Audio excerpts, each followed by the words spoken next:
Trump is the very first Republican who I have ever voted for in my life. I voted for him for the first time in 2020. Before that, I voted Barack Obama twice, and I voted for Hillary Clinton in 2016. And the only reason I voted for Hillary Clinton in 2016 was because I believed that Donald Trump was a racist, and I also thought that the majority of Republicans and the people who were voting for him were also racist. Then in 2016 hit, and he won. I was so disappointed. I told my sister, I cannot believe that the country that just elected our first black president turned around and elected this man. Then my sister told me, just because people have voted for Donald Trump does not mean that they are racist. I told her, yes, it does. It absolutely means they're racist, because that's what I thought. Then I saw him as president, and I thought that he was a good leader. I think he did a good job, aside from all his mean tweets. So in 2020, I voted for him. And in 2020, I was literally undecided until that third debate with Donald Trump and Joe Biden. I saw Joe Biden get on stage, talk about all the wonderful things that he was going to do should he take office. Then Donald Trump said the same thing to him that we saw him say to Kamala Harris. If you were going to do those things, why haven't you done them? And in Joe Biden's case, he had been Barack Obama's VP for 8 years. And in addition to that, he had also been a senator. So around that time, he had about 40 years in office under his belt. And when Donald Trump asked him that question, that struck out to me, that why didn't you do all these things in 40 years? Then Joe Biden answered that question with an excuse and said the reason he didn't do it was because of the Republicans in Congress. Said also because he was the vice president. And I was thinking, so the Republicans in Congress stopped you from doing all this in 40 years? You couldn't get any of this done in 40 years? That struck out to me. And that made me vote for Donald Trump in 2020. And I remember... Yes, this is beautiful. A lot of people are doing this, and I'm impressed. If you have been following this channel for days now, I decided to bring people that are changing their minds toward the Democrat Party. But that notwithstanding, this is their next plan. Rosie posted this. If you remember, this lady fled the US simply because of Trump, but she can't stop calling Trump name every single day. We are not asking, we are shutting it down. My blackout, November 25th, December 2nd, the largest economic blackout in US history began November 25th. No work, no spending, no restaurant, no project, no event, no restaurant, no backing out. Prepare for the impact. Okay, this is their next plan. I don't know what is the aim of this. To me, it's insane. And that made me vote for Donald Trump in 2020. And I remember when I was actually on my way to vote for Donald Trump, my husband and I were in the car riding together. We started talking about the election and who we're voting for. He was voting for Biden. I told him I was voting for Donald Trump. He immediately turned the car around and drove back home, would not take me to the poll to vote for Donald Trump. So we went back home, and I returned to the poll later to vote for Donald Trump. Then we all lived under Joe Biden and Kamala Harris in office. My husband got to see firsthand the incompetence of this administration. And now not only am I a Trump supporter, he is too. And I've also learned one thing about Donald Trump supporters and Republicans in general. See, it used to be, I thought they were intolerant. I thought they were the ones who were racist and closed-minded. But it turns out it was the other way around. Because when I was in 2016 voting for Hillary Clinton, I was working in a small office then. The majority of the people I was working with were Republican.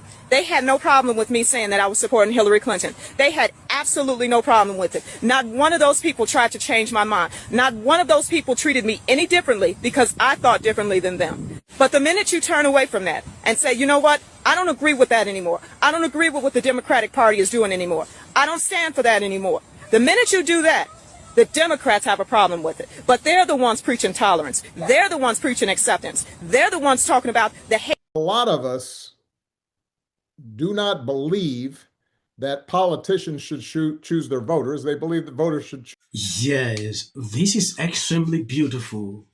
You know, I was delighted when I watched this video. Now, going into this video of Barack Obama, Obama had a, I don't know if it's an interview on a live stream with Gavin Newsom. They talked a lot. And everything surrounding that discussion was about Trump, to bash Trump. You know, That was all I saw. As Gavin mentioned, a lot of us do not believe that politicians should choose their voters. They believe that voters should choose who's going to represent them. That's the meaning of democracy. That's the foundation of our self-governance. The problem that we are seeing right now is that our current president and his administration is explicitly saying that we want to change the rules of the game midstream in order to insulate ourselves from the people's judgment. They want to change around the maps, not the way it's always been done every 10 years after a census. They want to do it before any election in which they're worried they might lose. They want to tinker around with it to see if they can give themselves an advantage. And it's brazen. They're not pretending that there's some other rationale to it. They're simply doing it because they think they can. And in those circumstances, I could not be more appreciative of the work that Governor Newsom and the people of California are doing in saying, stop. This is not how American democracy is supposed to operate. And that's what Prop 50 is about. And it has critical implications, not just for California, but for the entire country. Yes, when you take a look at this, Barack Obama endorsement of California Proposition 50, which allowed the Democratic control legislature to redraw congressional district for 2026, contradict his claim that voters should pick their representative, not the other way around. While criticizing Republican gerrymandering, he supported a measure that let politicians choose voters, undermining the voters approved Independent Redistricting Commission. Bill 1's champion Prop 50 projected additions of 5 Democratic seats exposes this as a partisan power grab, despite his rhetoric about defending democracy. You know, Obama posted this video. It is everywhere on Twitter just a few hours ago, and people are calling him out for who he is. Nobody is buying this. They started this issue. Gavin Newsom came out when Republicans took a decision to do this in Texas. These people don't understand something. If Gavin Newsom is to succeed to do this, I will tell you the truth. Everywhere this decision will be implemented, and Republicans are on high advantage with this. So if Democrats think that this is the best thing they can do, they need to rethink. I've seen a lot of petitions going around on social media. People are now signing that about 200,000 people have already signed in, requiring voter ID in California. This is a bad thing to Democrats. They actually don't even want to see this. I saw this and Gavin Newsom reactions like I would not like to make the video long. I think I'm going to end here. I want to appreciate people supporting me, sharing out the videos. God bless you abundantly. If you notice, videos like this, I don't make them long. As of the short clips at the end, that is for the YT algorithm.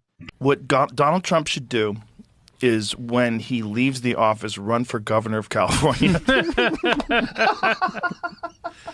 And just take over California and fix it.